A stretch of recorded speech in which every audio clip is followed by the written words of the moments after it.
গোপন সংবাদের ভিত্তিতে আমরা বর্ডার গার্ড বাংলাদেশ 52 বিজিবি জানতে পারি যে ভারতীয় একটি চোরা কারবারি চক্র সীমান্তবর্তী এলাকা বড়লেখার কমার্শিয়াল এরিয়া দিয়ে বাংলাদেশে মাদক এবং অবৈধ অস্ত্র সরবরাহের জন্য আসবে।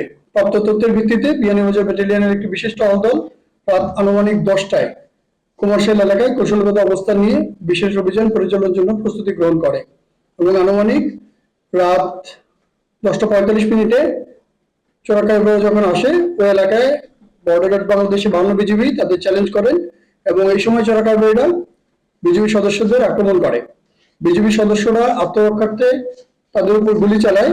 এক পর্যায়ে চোরা কারবারিরা পালিয়ে গেলেও একজন চোরা কারবারিকে আমরা আহত করে আটক করতে সক্ষম হই এবং যাকে আমরা আহত করেছি আহত আটককৃত যে ব্যক্তি ভারতীয় চোরা কারবারি তার কাছে একটি বিদেশি পিস্তল 2 রাউন্ড .22 বোরের গোলা বারুদ এবং 500 পিস ইয়াবা ট্যাবলেট উদ্ধার করতে সক্ষম হই। প্রাথমিকভাবে ধারণা করা হচ্ছে আটককৃত ভারতীয় ব্যক্তি সীমান্তবর্তী চোরাচালান চক্রের সঙ্গে সম্পৃক্ত এবং উদ্ধারকৃত অস্ত্র ও মাদক বাংলাদেশে সরবরাহের উদ্দেশ্যে ভারত থেকে আনা হয়েছিল। পলাতক চোরা কারবারি চক্রটির সঙ্গে জড়িত অন্যান্য সদস্যদের শনাক্ত করতে বিজিবির গোয়েন্দা তৎপরতা ও অভিযান অব্যাহত রয়েছে।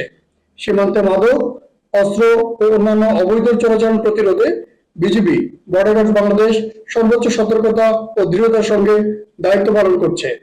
সীমান্তের নিরাপত্তা ও দেশের তরুণ প্রজন্মকে মাদকের ভয়াবহতা থেকে রক্ষা করতে এ ধরনের অভিযান ভবিষ্যতেও অব্যাহত থাকবে।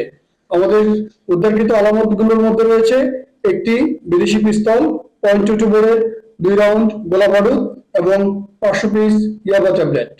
ধন্যবাদ।